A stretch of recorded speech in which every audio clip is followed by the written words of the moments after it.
Carolus-Duran, born Charles-Auguste Émile Durand on July 4, 1837 in Lille, France, showed a remarkable talent for art from a young age. Growing up in a modest household, his gift for drawing quickly caught the attention of his family and local art patrons. Encouraged by their support, he began his artistic training at the Lille Academy of Fine Arts, where he honed his skills in the classical traditions of drawing and painting. As his ambition grew, young Carolus-Duran moved to Paris in 1853 at 16 years old, eager to immerse himself in the city's flourishing art scene. There, he studied the works of contemporary masters like Gustave Courbet and delved into the timeless techniques of the old masters. Driven by a hunger to learn more, he embarked on travels to Italy and Spain, where the art of Diego Velázquez left an indelible mark on him. Velázquez's naturalism and loose brushwork would later define Carolus-Duran's striking portrait style. These formative years, filled with rigorous study and inspiration, laid the foundation for Carolus-Duran's rise as one of the 19th century's most celebrated portrait painters. His journey from a talented boy in Lille to a master artist in Paris became a testament to his passion and dedication to his craft. During his prime years, Carolus-Duran achieved significant fame as a portraitist of high society, becoming one of the most sought-after painters of his time. His reputation was built on his ability to capture not only the physical likeness of his sitters, but also their elegance, confidence, and personality. His signature style, characterized by fluid brushwork, vibrant color palettes, and luminous quality, was particularly suited to portraying the opulence and grace of society women.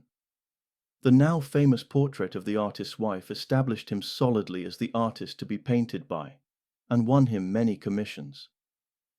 Carolus-Duran's rise coincided with the flourishing of the Belle Époque, a period marked by prosperity and cultural sophistication in Europe. He painted the era's most fashionable and influential women, often portraying them in luxurious gowns and dramatic poses that conveyed their individuality and social status. His works were admired for their modernity and flair, breaking away from rigid old-school conventions while still exuding the refinement they demanded. Patrons from aristocratic and bourgeois circles vied for a place in his lavish studio, seeing a portrait by Carolus-Duran as a symbol of prestige. His clientele included notable figures across Europe, making him a favorite of Parisian elite circles. His fame extended beyond France, as his portraits were celebrated at major exhibitions, including the prestigious yearly Salon in Paris. With visits to New York, he also taught classes as well. Through his art, Carolus-Duran immortalized the glamour and spirit of an era, solidifying his legacy as a master portraitist and a chronicler of high society's magnetism. Now to look into the atelier of Carolus-Duran. Our model was posed on Monday, always in full light, without shadow effect, and against a strongly coloured background, which we had to imitate exactly in its relation to the figure. The figure was drawn in charcoal. Then we were allowed to take a sable and strengthen the outline with some dark colour mixed with turpentine, but not to make any preparation, nor put in conventional brown shadows.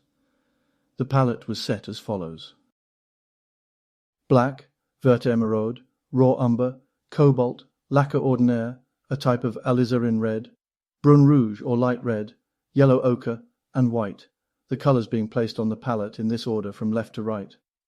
We were supposed to mix 2 or 3 gradations of yellow ochre with white, 2 of light red with white, 2 of cobalt with white, and also of black and raw umber, to facilitate the choice of tones. We were not allowed any small brushes, at any rate for a long time, many months or years. On Tuesday, Duran came to criticize and correct the drawing, or the laying in of the painting if it was sufficiently advanced. We blocked in the curtain first, and then put in the figure or face in big touches, like a coarse wooden head hewn with a hatchet.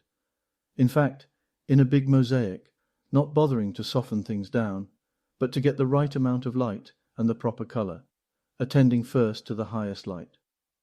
The hair, etc., was not smoothed into the flesh at first, but just pasted on, in the right tone like a coarse wig. Then other touches were placed on the junctions of the big mosaic touches to model them and make the flesh more supple. Of course, these touches were a gradation between the touches carefully modelled. All was solid, and there were no gradations by brushing the stuff of the lights gently into the darks or vice versa, because Duran wished us to actually make and match each bit of the tone of the surface. He came again on Friday to criticize, and on that day we finished off. Now, on to his more famous student, a story concerning the young John Sargent. Already the boy's drawings had been seen and commended by no less a man than Frederick Leighton, the future Lord Leighton, and President of the Royal Academy. It is not to be supposed that these juvenile studies were great masterpieces. Far from it. But what was more to the point, they indicated that this precocious young person was a serious and industrious student who was already seeing things with his own eyes and was not afraid of work. To these fundamental merits he was in due time to add others, of which we shall hear. So young Sargent came up to the irresistible city from Italy and applied for admission to the then famous Atelier of Carolus-Duran in the Boulevard Montparnasse. Without doubt, the choice of Carolus-Duran as an instructor was the best that could have been made for a young student of Sargent's type. According to art critic Royal Cortisos, Carolus-Duran was the one painter in Paris who was best calculated to help him in the development of his own ideas.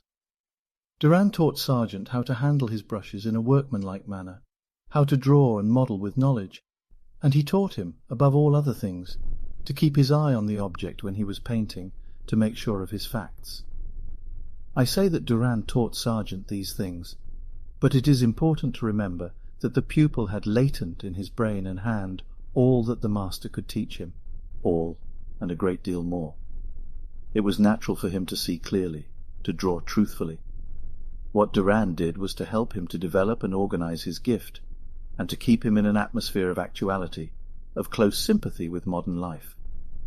And in 1878, when Sargent sent his En route pour la pêche to the Salon, it was very well received, a tribute to Carolus-Duran's tutelage.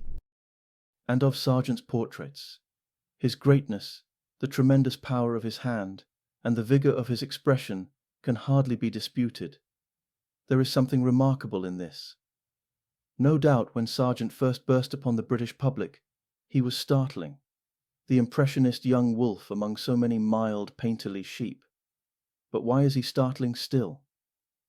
By all the rules, Sargent should now seem old-fashioned, and he is most emphatically not. That part of Impressionism which remained preoccupied with the effects of light and atmosphere was systematized and transformed into a mere matter of technique. But into the studio of Carolus-Duran came Sargent at the age of 19, fresh from Florence, where he had been born and passed his youth, championed through the Atelier system, now ranks among the great artists of all time. He rapidly absorbed all his master had to teach him, and departed for Madrid to soak himself in the works of Velázquez. Returning, he established himself early in the 80s in a studio on the Boulevard Berthier, and began his amazing series of technical triumphs with portraits, and in 1882 painted his ambitious El Jaleo, the exciting work of Spanish dancing and singing under darkened tavern lights. So it can be said, Carolus-Duran established his greatest achievement with his protégé John Sargent. Carolus-Duran made an impact on art with his contribution to the legacy of picture-making at its finest. His work may be seen in museums worldwide, and his new approach to the technique of paint handling remains as relevant today as it did in France a century earlier. And finally, we hope you enjoyed this brief look at the painter Carolus-Duran. His ability to pass on his unique vision in paint thrills us even to this day. Lastly, we hope you will remember to subscribe and add a like to help the channel, and to leave a super thanks or a PayPal for any amount. Just follow the link below. So with that, we look forward to bringing you many more great talents next time. So, until next time, it's bye for now.